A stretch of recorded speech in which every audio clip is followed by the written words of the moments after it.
Hormones affect IBS. Here we are. Hi, everybody. For those of you that don't know, my name is James Marin. I'm an integrative registered dietitian, environmental nutritionist. I'm Dahlia Marin, integrative gut health dietitian, one of the co-founders of Married to Health, which is an integrative practice of registered dietitians. So we love doing these good gut lives. Yep. We come here once a month and we talk about all things good gut. And you all have been asking us about this topic. So we wanted to make sure we showed up here so we could talk about that connection between your gut and your hormones. Yes. So that's what we're talking about today, guys, is really the gut microbiome, your hormones, the connection, really the entire endocrine system, right? When you're talking about the pituitary, your thyroid, and really to simplify it, your endocrine system is really what we're seeing a lot of in terms of chronic diseases. So those are definitely related to your gut health. So if you know somebody, and you can let us know in the chat, wherever you're watching, comment down below if you want to share if you know somebody who has diabetes, PCOS, or problems with fertility, right? If you know somebody that has like hypothyroid or hyperthyroidism, whether that's Hashimoto's, and the list goes on and on, but really, maybe likely they're also feeling bloated, gassy, not not pooing like they should, just having a host of symptoms that are definitely related to the gut. So, Or maybe you know that person who has irregular menstrual cycles. Maybe their mhm, cycle is coming more frequently than every 24 to 28 days. Maybe it's coming less frequently and they haven't had a right. period for months and they aren't in that perimenopausal or menopausal age. So it's considered abnormal. So we wanted to answer your questions of what is that connection between the gut and the hormones, and which hormones can the gut specifically affect? We had some people ask questions, so we're excited to Mhm. get into some of those questions. And if you all have questions, we're here. So Yes. ask And us your guys, question. these Good Gut Lives are brought to you by our practice, Married to Health. So thank you to all of our patients in our Yes. practice. It's brought to you by our Good Gut members who are patients and then go extra to get just more support and really get to ask these questions and get answers first and foremost. So thank you. And also Gut Nurture, guys. Gut Nurture is back in stock. Thank you all for selling us out in 2023. And we even redid the package. The package is compostable. And now it's even just better because we're getting out the extra moisture. We're making sure the powder is nice and dry. A new package, compostable still, and of course gluten-free, organic, third-party tested, Low all the FOD. great stuff. Low FODMAP. So thank you guys for supporting Gut Nurture. And really, we designed this formulation to support all of our patients. So the patients we've been Mhm. seeing for many years. So thank you all. And Gut Nurture is back. So you can find links down below. But let's get right into it, guys. How hormones affect IBS, or really your Mhm. gut. This is great for prevention. This is great if you have currently IBS or any other gut problems or just chronic gut issues that you're becoming more aware of. We can't tell you how many times patients come to us and go, I thought this was normal, but it's not. It's not normal to have diarrhea off and on, throughout the month. It's not normal to have these like Mhm. smelly or painful burps come up, or smelly and painful burps going out the other way, right? So Yeah. finding out, yeah, finding out what's normal and really what to do about it. So let's get into some of our questions from members who posted it that couldn't be here live. I've heard so many conflicting things about hormone replacement therapy, wondering what your views are, and are topical cream plant-based hormones strong enough to impact the gut in a positive or negative way? Sadly, I have another appointment.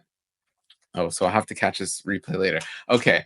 So overall what we want to do is get into a question, then we're going to explain more, and then we'll get into some more questions. And so you all know, if you're live, put your questions down below.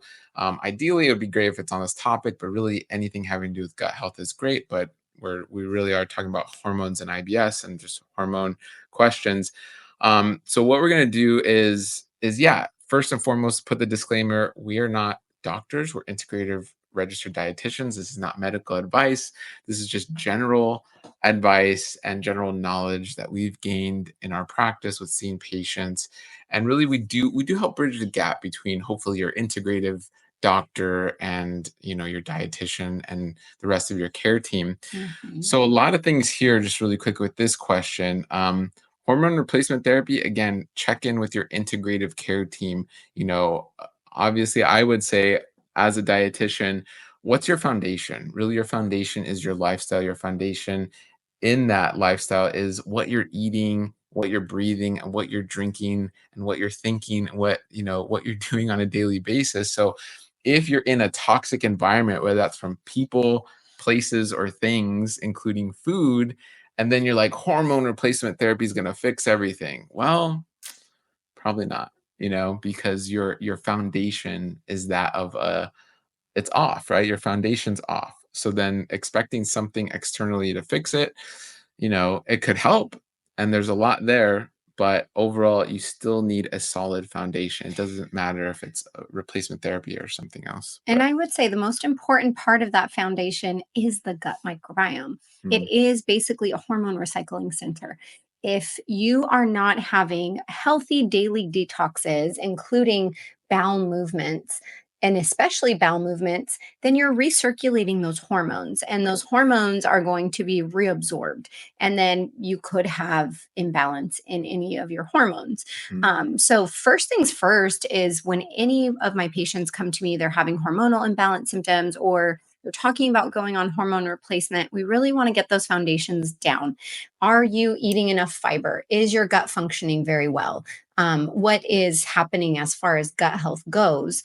So, we want to make sure they're sleeping well, they're eating enough fiber, they're hydrating well, and they're moving well so that every single day they are getting in just that purge and that cleansing. Their body's able to rid of all the extra things that it isn't needing. So we want to make sure that those things are effectively going on, those things are effectively happening. If you aren't having a regular daily bowel movement, that is your very first place to start. Because again, especially if you are on hormone replacement therapy, you want to make sure that those hormones aren't just building up in your body and then likely to cause other issues. So, whether you are replacing estrogen, progesterone, testosterone, making sure you're having great, complete, not just a daily bowel movement, because we now all hopefully very well know you could have a regular bowel movement or you could have a daily bowel movement, but that doesn't mean that you're completely evacuated and that everything has been excreted that your body intended to excrete. So, first things first is to make sure, again, that hormone recycling center is optimized. And again, that's your gut, that's also your liver, because your liver is basically the contractor, the head who's in charge of telling all these hormones where to go and what to do. Any of those excess hormones, your liver will throw into a substance that it makes called bile, and your gallbladder squeezes out that bile when you're eating. And hopefully, you're getting rid of cholesterol and other hormones through that bile. But again, if your bowels aren't moving and emptying, it doesn't matter if your liver tried to put it through your bowels. If it doesn't get evacuated on a regular basis, things will get reabsorbed and it could just end mm, up going back into that circulation back into the liver, and then it ends up becoming a cycle. And that's why females are more at risk for things like gallbladder surgery. mm. It's because Ooh. we do produce higher levels of some of the hormones, and if we're either producing too many, maybe again because we have higher levels of adipose tissue, of body fat tissue, Mm, and you're making more estrogen as a result, or maybe you have other genetic mutations, or you have family history and you're producing excess hormones, or you're not excreting those hormones readily, mm, that will kind of gunk up your gallbladder. And that's where things like gallstones come from. They're usually made from cholesterol and hormones and other things that the body was trying to get rid of. But you do really, really, really, first thing, foundational thing, number one, if you guys take anything away from this talk, please make sure that you're pooping every single day, especially if you're worried about your hormone balance. So that's number one. Make sure you're Man, getting in the I'm seeing things. tons of comments coming in about gallbladder. So this is great stuff. Mhm. And I want to give an analogy. If you guys have been watching us for a while, you're subscribed to our YouTube or following us on Instagram or a patient, you've heard us. We always talk about the garden analogies because the garden is such a great analogy for all this because there's a lot here. There's your gallbladder and liver and your gut, and it can be overwhelming. So, a garden analogy, I want to say in the garden, what are you smelling, right? Because the garden Mm. is great because well, I'm gonna get to my point, Interesting. but no, but in the garden, because we always say, okay, the soil, right, is your gut, right? You're an inside out garden essentially, or and so you really we call it the gut garden, your inner ecosystem. So your soil is your gut, and then we say probiotics are like the seeds, right? And then the postbiotics that you're making are like the fruits. And really hormones, the way hormones kind of play into this is really hormones like the flowers in the garden, right? Mm. The flowers are putting out the aromas. The flowers in the garden are putting out the pollen, right? So this is almost attracting insects, almost like neurotransmitters and signaling. These insects are helping to pollinate and communicate and to connect even more so this gut garden. So really the way it intersects is, yeah, we know our microbes and okay, the soil's our gut, and like gut nurture and the fiber and all these things are like the compost, and your mate and mulch, and you're mulching your garden. But really these flowers we tend to forget about, right? So this idea is that the more you're able to plant in your garden, the more luscious and green and healthy your garden is, the more flowers you have, the more native bees and species you have doing work in your garden. This is essentially neurotransmitters and hormones and other postbiotics. This is the commotion. This is what people do for a hobby, is bird watch and collect insects and do all that. So it can keep going and going, but hopefully that paints a picture of how important this is, Mhm. and just how cool this is and how it's all connected. And someone's asking, how can someone clean out the liver? Ooh, getting There right are into people it. who post like liver flushes and, all these different things. The liver is self cleaning, right? Our organs are kind of self Mhm. detoxing. We have our main detox pathways. Again, first, if you're going to remember anything, your colon, your bowels. So that is the first thing we want Pooping, to defecate every day. We want to poop every single day, at least number I one would say once a offense. day. That's pretty much the goal, especially if you're female.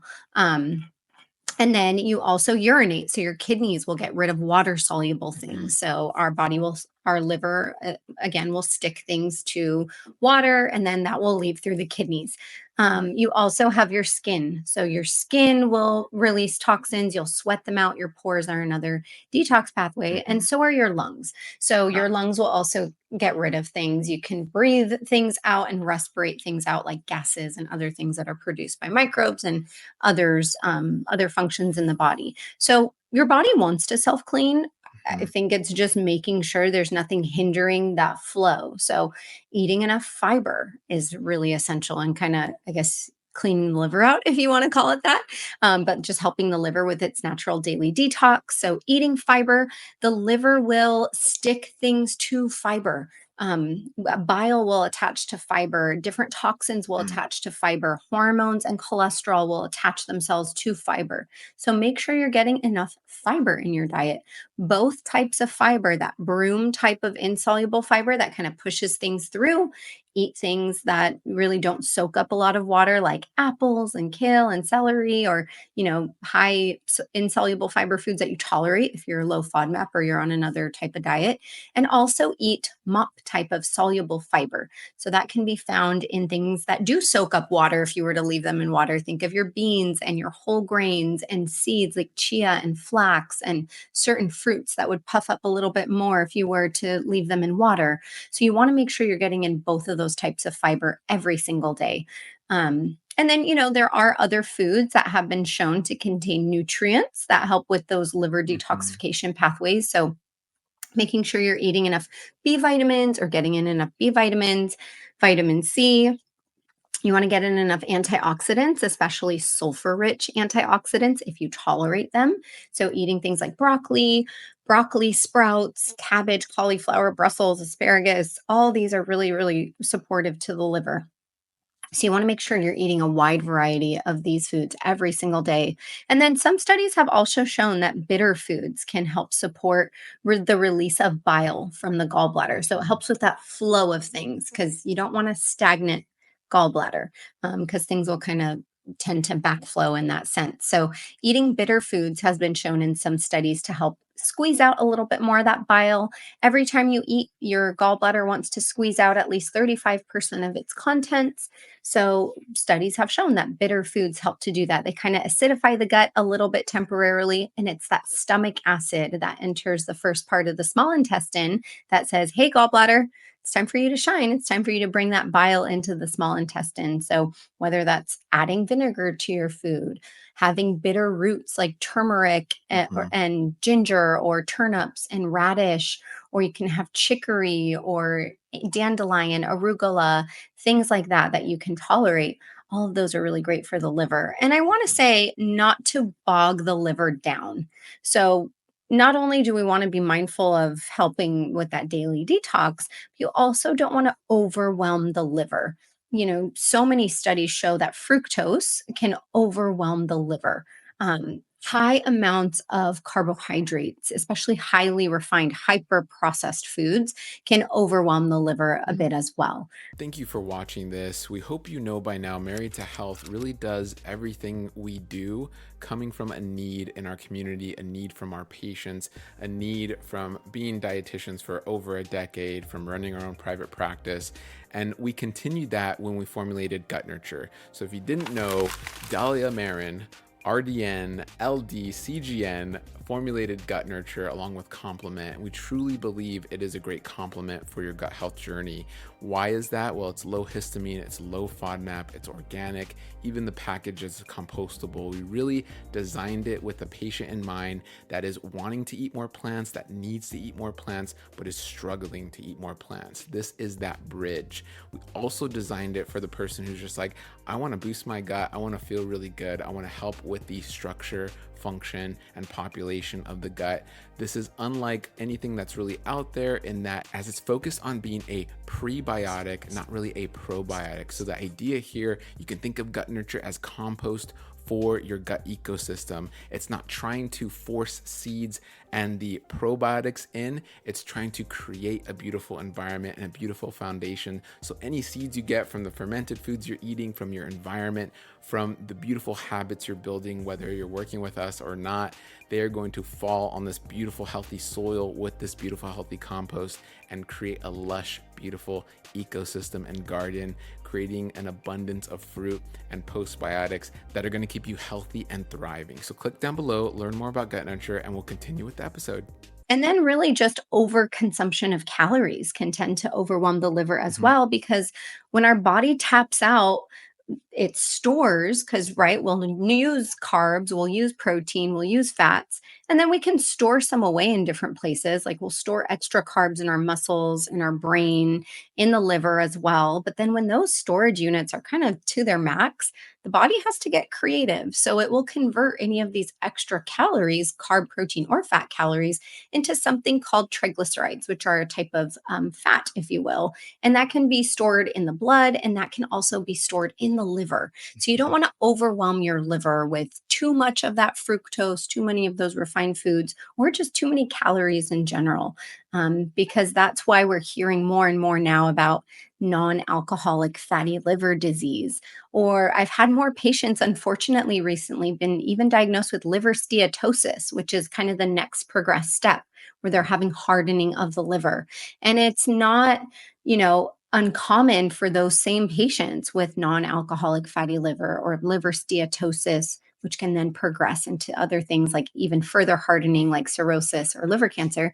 But it's not uncommon for even those with those first two stages to have things like hormonal imbalance. A lot of those patients of mine who are dealing with those things are also dealing with infertility or irregular menstrual cycles or fibrous breast tissue or other types of precancerous symptoms or Dahlia's on a precancers. roll. We could do a whole talk on liver I'm and passionate about this. Dahlia's I'm on a roll. fired up about this because it's near and dear to my heart, right? Yeah. I have been somebody who has dealt with hormonal imbalance in my life. I'm somebody with a high family history of cancers, hormone positive cancers, breast cancer, and it's not genetic. None of us carry that BRCA gene. But I do have, 4 or 5 female family members who have had breast cancer. So I really feel like it's more lifestyle than genetic in my family. So it's something that I'm so passionate about. I want to take this moment. If you guys want to see us talk in person, we're going to be doing a cool event in Inglewood coming up. If you're watching this later and this doesn't apply to you, that's okay. Go to marytalk.com, get on our newsletter so you guys will know. For those of you that are local and want to come see us in Inglewood, or it's going to be West Hollywood, we're doing a really cool wellness event. So it's free and you guys could come. We're going to be talking about gut health and doing yoga and doing some really cool stuff with other cool people. Yeah. So Sign up for our newsletter if you sign up want for the to receive newsletter. the reminders. Okay, so with that, where do you want to go from here? Do you want to answer a question? We have a lot of questions. Yeah. Well, How are we going to again, I continue? think it's remembering those kind of basics. Because, yes, as much as these other additional supplements can help, and I think there's so many people out there talking about taking different supplements for your hormones, make sure you're doing the basics. So, hopefully, Mhm, again, you guys have checked off those basics that we talked about. Try not to overeat. Try not to overeat hyper refined, hyper processed foods. Try to eat enough fiber, mhm, try to hydrate throughout the day, and try to sleep. And then, one thing I think that is foundational as well that so many of us could use help with is, somebody's asking about a history of hypothalamic amenorrhea, and how that's linked to SIBO or even the gut. And, again, that brings us back to those basics, that gut brain connection between the hypothalamus. Because we do have our hypothalamus, which is a part of our brain. We have our pituitary and we have our adrenals. And we do know that those are very well linked in the gut. So you want to make sure that you're keeping your stress levels down, because that stress, whether it's physical stress, emotional stress, or chemical stress, can overwhelm the mhm. hypothalamus and can overwhelm the adrenals. Yeah, cool. So there definitely could be a link, because you want to make sure that you are addressing what the hypothalamus has going on, what the adrenals have going on, right? Because we have so many nerves that connect the gut to the brain. And we know that about 80% of the signals go from gut to brain, only about 20% go from brain to gut. So if you're experiencing something like under eating, disordered eating, over exercising, and you're basically starving your gut microbes, that will then send Mhm. these stress signals to your brain. And then your brain is like, okay, I hear you.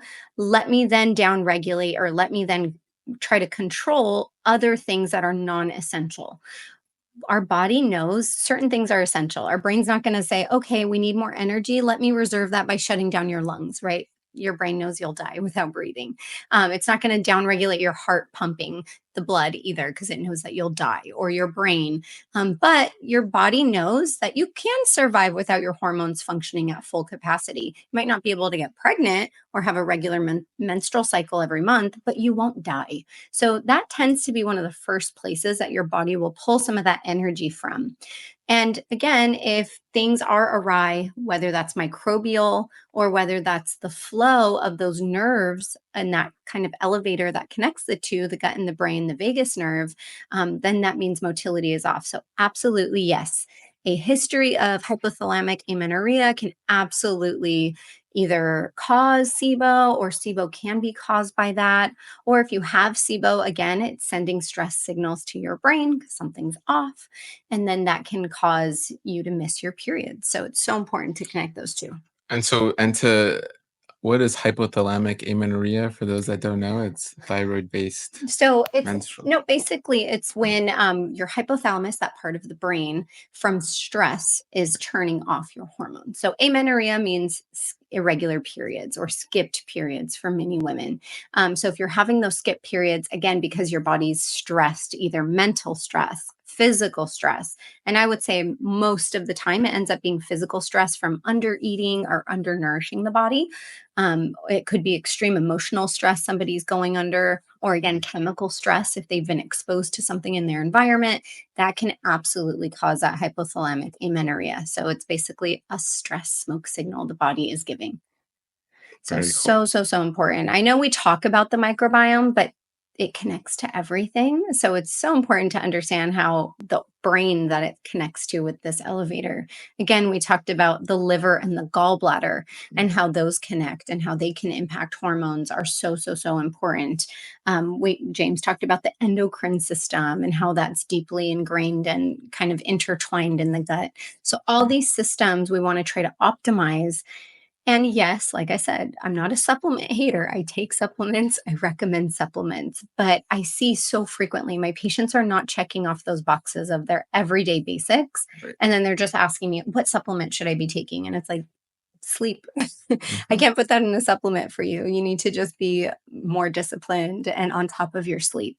And if there's something preventing you from sleeping well, stress causing Mm. insomnia, or your hormones, that's so important to address that underlying factor. So if you need to like and the replay rewind that, but really the massive link of irregular menstrual cycle, right? Linked to your gut microbiome, linked to your endocrine system, and how that interplays, and how important these like things we take for granted, right? Like going to the restroom regularly and just having a really great gut microbiome on a daily basis can really play into really higher level interplay between your organ system. So so Yes. important, so important. So important. And, again, there's so many roots. So, Mhm, someone else is asking, could you touch on hypothyroidism and IBS SIBO, which, mm, again, I think not a lot of people remember your thyroid hormone is a really important hormone. mm, So your thyroid itself, the liver is involved in this, and also different parts of your brain are involved in stimulating the production of thyroid hormone.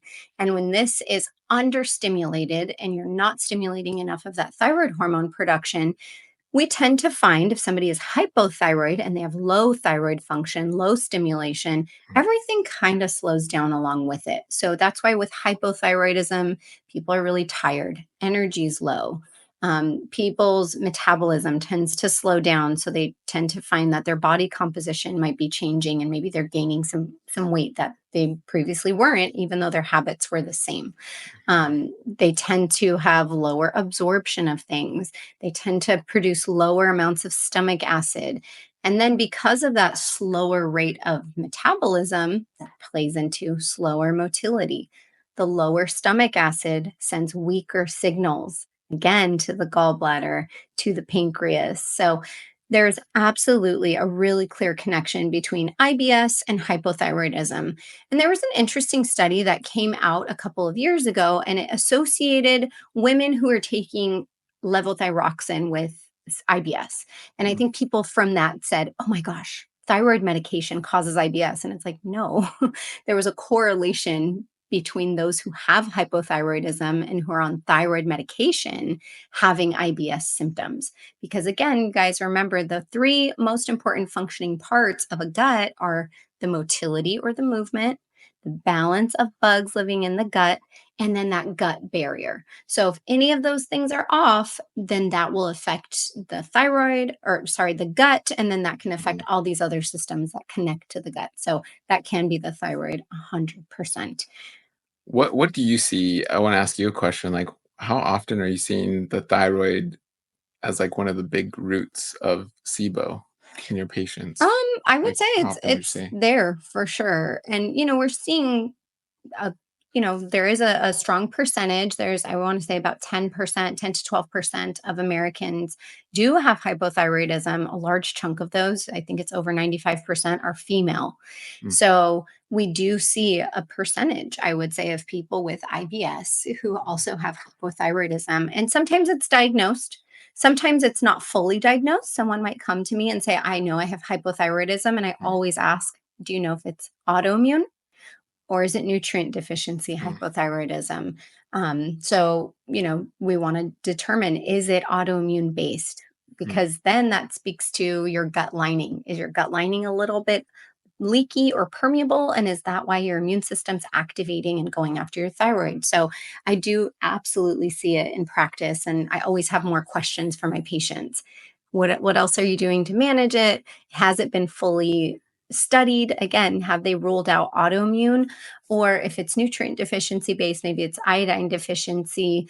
Are you supplementing with that to try to mm. correct that hypothyroidism? So you do see it And I for remember sure. initially, yeah, I know you see it, but I was wondering like how often. But even with that, I remember so many patients just going like, I didn't know my thyroid could be like what? I wasn't they like they weren't even prepared to talk about their thyroid. Mhm. I'm just here because I'm bloated and I'm gassy and my stomach hurts, right? Like What do you mean my thyroid? I haven't had that Oh, checked. that's why I was so constipated because my Yeah. thyroid was affecting my metabolism and my motility. And it's like, yes, like big time. So Mhm. yeah, huge. So these are awesome questions, guys. Mhm. Really great questions. I'll let you. Yeah, the next question. I'm told to take fiber to help solidify stool. Is Metamucil the best, or is there a generic that's the same or better? Um, so, you want to make sure that you're taking the right type of fiber for you, Mm, especially considering what else you have going on. So, Metamucil is psyllium husk. That's a very broom type of insoluble fiber. Again, that's not okay. one that's going to puff up and hydrate your stool. That's one that's going to kind of just push it through. Mhm. I usually will recommend psyllium if someone's not already constipated. Because if you're already constipated and you can't get that stool out anyways, adding more bulk and solidity to it is not going to help. You're just putting more in the back end of the stool. So, are you already constipated? If the answer is yes, I would not recommend that you're taking psyllium. You want to go for one that's maybe 50 soluble, insoluble, again, mop and broom. That might be something like acacia fiber. Or one of our favorites is sun fiber, which is pretty much soluble fiber. So it's a majority soluble mop or sponge type of fiber to really just hydrate the stool. And I tend to find that that really helps solidify the stool as well. So I like using that when my patients tell me things like my stool has really ragged edges or it kind of falls apart in the toilet water.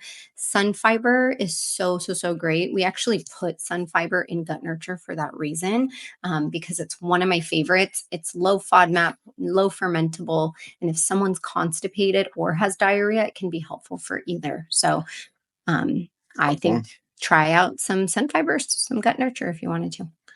Okay. Yeah, we always say gut nurture is like a really unique compost for your gut Yes. garden. I'm looking to see, making sure we don't miss any other questions here. So Cool. somebody was asking as well, what if I've had my gallbladder removed? In the Hmm. beginning, we were talking a lot about the importance of that daily detox, that daily Hmm. bowel movement. So that way you're really supporting the liver since it is, part of that hormone recycling center. The liver, again, is the manager to tell all the hormones where to go. And Right. it's the one to really send them to the colon and through the stool. So if you're missing a gallbladder, that doesn't necessarily affect that. The gallbladder is a reservoir for that juice, that bile that the liver makes. Hmm. And I think most people think of bile and they think, oh, that helps me digest fat. True. And bile is so important because, like I said, it's a medium for cholesterol, for hormones, for Hmm. toxins, things that your liver wants to excrete. Um, that are especially that are fat soluble. So it is that medium. It does help break down and digest fats. Bile is antimicrobial, so it helps to balance out the bugs living in the small intestine, especially. And it activates a hormone in the small intestine called motilin, which helps with motility. So while the gallbladder is a reservoir for the bile, it's not involved in the production and your liver will still make bile. But what tends to happen if you don't have that gallbladder to kind of store it up until a lot of it's needed and then squeeze it out all at once is you just have a slow drip of bile throughout the day. And for some people, that causes things like bile acid diarrhea. So it, kind of messes with the flow a little bit, but it doesn't mess with the function. So you'll still have the bile there, your liver's still doing its thing. Optimally, we're not losing organs and we're not having that removed, but I've lost my appendix and I've lost my tonsils, unfortunately, so sometimes we can't avoid those things or they're not our decisions that we're consciously making. Yeah. So it happens, and if it has happened, just make sure you're really supporting your liver. So take some of those tips that we mentioned earlier. And that's why we do this, guys. That's why we're putting out this education because we want you to keep, whether it's your tonsils, your appendix, your gallbladder, if you can, keep those things, hold on to them for dear life if you Yes. can in a healthy Help way. your kids hold on to them, Help your parents. If your kids. It kids are starts getting now. sick, don't just remove their tonsils, figure out why they're getting sick. Please don't. And I want to also point out the idea of parasites are all the rage right now and understanding the really the relationship to bile, really all of this Mm. domino effect because bile, like Dahlia said, will really help to balance your bacteria. Your bacteria helps to balance parasites. And even viruses will help to balance parasites and bacteria. So it is this ecosystem of these microbes, feeding off each other, just like the mountain lion eats the deer and the deer eating the grass. And then, all these animals are either eating or balancing one another. The same is happening in and on your body on a daily Mhm. basis. So when that river is drying up, in this case, that's bile, or it's the flow of your river, in this case, motility, it throws off that entire ecosystem. Okay. So it's really, really important to understand that. It's not, you know, we're about doing the hard work. If you guys want to put in the hard work to really get to the root and understand what's going on, you're at the right place. If you want a quick fix, like, hey, here's the best parasite detox. And don't get me wrong, some of those can be great, but it's understanding what exactly is going on. Because if your Mhm. motility's off, bile, your thyroid, and you keep doing parasite cleanse after this other cleanse that you've done, another program, and it's not working, then there's something deeper going on. You have to understand that. So And if you don't understand it, because I love this comment, all this information is giving me give me anxiety. anxiety. Somebody's Yes, writing I here. love that. If that's the case, then don't go at it by yourself. Yeah. You have people who have studied this, whether that's your physician, whether that Love is it. your dietitian, whether that is someone else on your care team. So if you feel Mhm. overwhelmed and you're like, I'm doing all this research and trying to put it all together and it's giving me anxiety, give that to someone else. So many patients come to me because they're like, you know what? I was spending dozens of hours researching and I'm tired of it. I'm more confused than where I started. And I'm like, okay, let's translate it all. That's really what dietitians are meant to do on your care team, help translate it. We speak science, we speak, medication, we speak food, we speak supplements. We've been trained in all those areas. So let's help you clear up some of the I confusion and decrease your I anxiety. do. I love that comment because it's like, I can fix little things around the house, guys, but our dishwasher was acting up. And her dad's kind of that type that's gonna try to open it up and take a look and see.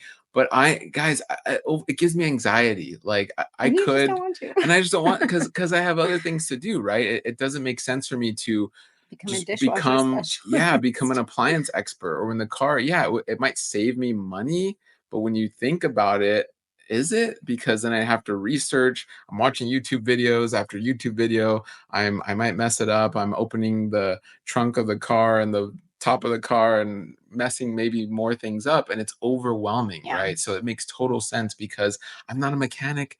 I'm not an appliance repair person.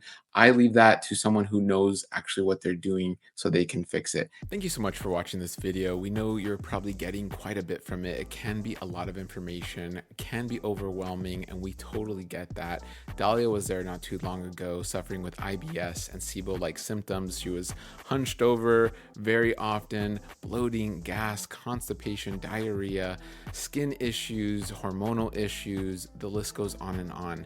So we know this. We've been in practice now as registered dietitians for over a decade, and we created our Good Gut SIBO IBS program for you. If you're experiencing IBS, SIBO symptoms, IMO, SIFO, the list goes on and on. If you're like, I'm not really sure what this is, click down below. We have a free assessment for you, and that'll likely lead you to our Good Gut SIBO IBS program, which is chock full of information we wish we had. It's information that we're giving to our patients, so it's all at your fingertips in one package. It's 7+ hours of video. It is dozens and dozens of handouts. It's tailored meal plans and recipes to truly help you get to the root, to truly help you understand what's going on so you can truly heal with each meal. Check it out down below. Recently, we were with my family, and my brother is so amazing at understanding credit cards and credit card Yeah. points, and he's so great at that. Yeah. That is what he's studied. He It's has a background in passion. finance, It's a and passion. he was talking to James all about it. And James Yeah. was like, "I get it when people come to you saying that they're overwhelmed, or like when I get really excited, and I think all my patients are science nerds like me." And he's like, "I get it when people say they're overwhelmed," because that was so interesting, but I felt so overwhelmed Oh, by so it. because he's like, sign up for this and then do this, and I'm like, wait, what was the first thing you just said? Because I don't, I don't know what that means. So if you're feeling anxious, if you're feeling overwhelmed by it, go to someone who doesn't, yeah, right? Like we consult with my brother when we have a credit card points question because he yes, gets it and he's trained in it and he is really good he at it. spends the So time. researching it. Go to Totally. that person, especially when it's with your hormones, right? You don't want to mess with that. It's not something to take lightly. It's not something to, Yeah. overdo it with. Because who knows? I've had patients come to me and they're like, yeah, I heard that I probably have estrogen dominance. Hmm. So I started taking CDG, calcium D-glutarate, and I started taking DIM to try to detox some of my estrogen or kind of push Hmm. push up my phase 2 detox for my estrogen. And then we might do some testing and I'm like, "No, your estrogen's low already. You're actually in a very catabolic broken down state. Your hormones are low." So maybe they're out of balance. Maybe you have a little bit more estrogen than progesterone, but overall, both of them are low. So you really shouldn't Hmm. be taking things to lower your hormones further. So hormones are not something to play around with. Play around with fiber, but hopefully you're not playing around with some of these other things. They're more serious than credit card points. Play around with credit card points, but even those can get a little That can crazy. ruin your So credit score. it's even more important than credit card points, but Yeah, okay. absolutely. So, make modifications to the gut so you're having this great daily detox. And, speaking of, somebody's asking, does diverticulosis affect your hormones? So, Oh, let's talk no. about what diverticulosis is. So, diverticulosis is basically when your colon creates extra pouches, Mhm. basically to make more space because of constipation. Mm. The most correlated factor behind diverticulosis is constipation. Almost never, unless you have a really severe colon infection, are you going to have diverticulitis, diverticulosis, unless you've been constipated for a long time. This doesn't happen overnight. It's not if you've had 1 week of Mhm. constipation while you're on vacation. This is months and years of constipation where your colon's like, oh my gosh, there's not enough Yeah. room for this. I need to make more space. And it makes literally pouches Mhm. called diverticula. But as you can imagine, if there's these little offshoots from your colon, things can get stuck in there. And that's where it goes from diverticulosis, just the condition of having those pouches, those diverticula, to diverticulitis, to inflamed pouches. So I would imagine that it can affect hormones, or hormones can be affected because you have diverticula. I don't think it's the cause of it.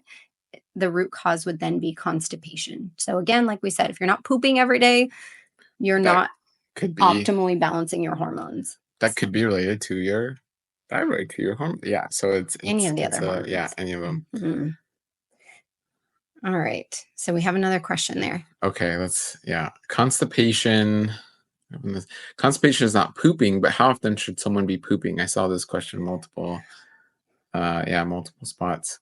So how often should we be pooping? I poop differently than Dahlia poops. I'll tell you that. Yeah. And that's fine. It's like Honestly, the and spectrum. studies show that Yeah. it's, every 1 to 3 days is normal. I don't find that acceptable, honestly. Yeah. What's normal is not what's optimal, right? Just because it's normal for that to happen at that frequency, Mhm. look who they're studying. Like if it's an American study, Ooh, I be wouldn't base careful. my optimal health on what is considered normal for Americans. So I personally believe that a daily bowel movement, at least once a day, I agree. is optimal. I'm not going to talk about normal. I'm talking about optimal. So, optimally, you're going out at least once a day. Mhm. I would say between 1 to 3 times a day is pretty optimal. More than that could actually not be a good thing, especially if it's loose or urgent. That could mean that your body's irritated by something and it's just quickly getting rid of things without Mhm. properly taking time to absorb your nutrients. But 1 to 3 times a day is optimal, in my opinion. Yep, I I've agree. been doing this for a long time. So that is hopefully the goal that you're going after. And, not just pooping, but going to have a bowel movement that is easy and effortless. You don't want to be straining. And you also don't want to be running to the bathroom because you're going to Mhm. poop your pants. So, one that's effortless, one that's quick, one that is complete, where you leave the bathroom feeling completely emptied, completely evacuated, completely satisfied. And then you want to consider how it looks. So hopefully you guys are looking. Mhm. That's a requirement for all of my patients. I'm like, you're not looking already? You got to start looking because I want to know, what Bristol stool type are you having? What color is your stool? Because that can also talk about how well your liver and gallbladder are functioning. Is it solid or does it fall apart? Is there anything in the stool like mucus, blood, or food? Is it smearing when you're wiping, kind of like peanut butter? So that's all going to tell us if your stool quality is optimal in addition to the quantity. So, You short should answer 1 to 3 a day. you should look at your poop and smile and go, "Ah, what a great poop. Beautiful. It's so Yes. beautiful poop." It shouldn't smell really rancid. It should just kind of, again, it should be a pleasant experience. Yes. All right, so a Absolutely. couple. You guys have lots of sweet comments. Thank you. Thank you for your sweet comments. Well, we're always here. We're always wanting to answer all these different questions that you all have. Hopefully, we laid the foundation down today, and hopefully, you walked away taking notes saying, okay, I am having hormonal imbalance. Mm, Let me start with my gut health. Let me make sure I'm having that epic, beautiful, complete, amazing poop every single day. Um, Let me make sure that I'm sleeping, that I'm hydrating, that I'm moving, and that I'm trying to manage my stress. So mhm. if those aren't things that are foundational and already happening for you, start there. We have a couple more Yes. questions coming in. Well, do you want to answer this one? Yeah. Okay. What does it mean if I have elevated testosterone and I'm female? Mm. So yeah, that makes me have a lot more questions. Does that mean that in relation to your estrogen and progesterone, you have elevated testosterone, or are those other two low and your body is producing more of those androgenic, more kind of male dominant hormones? We do know certain conditions, they're inflammatory at their roots. Things like PCOS can cause you to make more testosterone as a female. And then you might have sufficient levels of estrogen and progesterone, but you just have more testosterone in relation to those. And that can cause things like very long menstrual cycles, where maybe you're going 35, 40 plus days between periods. Not normal for that to happen. It might cause male pattern weight gain, where you're gaining a lot of weight in the midsection, which increases risk for other things like cardiovascular disease. It can cause male pattern baldness where you're losing some hair and you're finding that hair loss. But at its roots, it's an inflammatory condition. So if you are producing that excess amount of testosterone, you want to figure out why. Where's that Mhm. inflammation coming from? Is it from your endocrine system where your blood sugar is imbalanced? Is it from a physical injury? Do you have an inflammatory lifestyle where you are breaking down more than you're building up?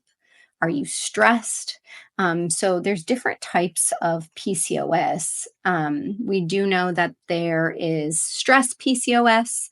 You have post birth control PCOS, where sometimes the hormones are imbalanced because birth control was kind of micromanaging the hormones for a while. Again, you have inflammatory PCOS and then insulin resistant PCOS. So, if that's the case, you've been diagnosed with something like PCOS, you want to try to figure out why. What's the root of that PCOS? But gut health is always a major factor because, yes, you are making that additional testosterone and it's affecting you like testosterone. But guess what? Our body can actually take that extra testosterone and convert it into more estrogen through something called aromatase. And then we have symptoms also of that high estrogen. So we'll experience the effects of high testosterone, and then we can also experience the effects of high estrogen in addition to that. So, really figuring out what's going on. But again, I'm going to go back to the same thing. Make sure you're trying to balance out the inflammation. The gut is a great way to do that. So, all those tips that we shared, and make sure you're having a detox regularly for those hormones so they're not getting reabsorbed. Okay, that was so I know. So I love the comments. Remember, you don't have to become an integrative dietitian or an integrative doctor. You can seek help. If you guys want more information, go to marriedhealth.com. We'd love for one of our dietitians, even Dahlia or Rachel or Damaris or Katie or Vicky or Laura to work with you, and we can help you all heal with each meal. Mhm. We're really excited, guys. So again, go to if you go to marriedhealth.com, sign up for our newsletter so you can see what's coming up, what's going on. A lot happening in 2024. So Mhm. get connected, stay tuned. Lots of resources coming your way. We have our SIBO IBS course coming at you very, very, very soon, these Yes. next couple weeks. So exciting stuff And over thank at you Marriage all Health. again. sold out gut nurture. It is now back in stock. So thank you all so much. If And you're this looking for a is, good prebiotic to nurture your gut bugs, this is a great option. And it's anti-inflammatory. That's why we formulated it with therapeutic doses of ginger. and So we partner with Complement because they're all about complementing your already wonderful lifestyle and even complementing your really regimen if you're trying to help with IBS and SIBO. We're not here to replace, we're here to complement this yes. beautiful food you're eating, these beautiful activities you're doing in your everyday lifestyle. So that is the goal. It's not to replace, it's to complement. So Mhm. all right, everybody. Well, join us pretty soon for our dietitian talk. Again, make sure you're connected so you never miss a live. Next month, really exciting. Oh, We yeah. have on February 9th, mark your calendars. I'm going live with Dr. Elena Ivanina. She's an integrative gastroenterologist. So if you all have questions about SIBO IBS, she's a SIBO IBS expert as well. Yep. So we're going to be bringing perspectives from a dietitian and a doctor. Mark your calendars for that. I'm really excited for That's that going to be live great. next month. So make sure on our newsletter so you don't Yeah. miss that. And If you you have can sign topics up. you want us to talk about too, like this was We one would of love- your suggestions. Ask us what you guys want us to talk about. Leave your comments below. Let us know what topics related to the Love gut it. are on your mind. But yes, I love it. You guys are saying, I need that course. Thank It's coming, you. guys. It's going to be super comprehensive. We've been working on it for quite some time. 3 years. Well, 3. This isn't just, and this is the second iteration of the course. So Yeah. yes, our hearts have been in this course Oh, for yeah. now over 5 years. So Yeah. super, super excited. So we're noting these topics you guys are talking about. Lupus. We're planning to go live as well with an integrative rheumatologist. We want to talk about lupus, mast cell activation syndrome, dysautonomia. So many of these topics, you guys, intertwine in the gut. There's things that I get so fired up about. I get so excited about. I love, love, love learning from my amazing colleagues. So we're excited to go live on these topics. So thank you for tuning in. Thank you for hanging in with us and for participating. We appreciate you guys. All right. See you soon. Until next time. Heal with each meal. Bye, everybody. Bye.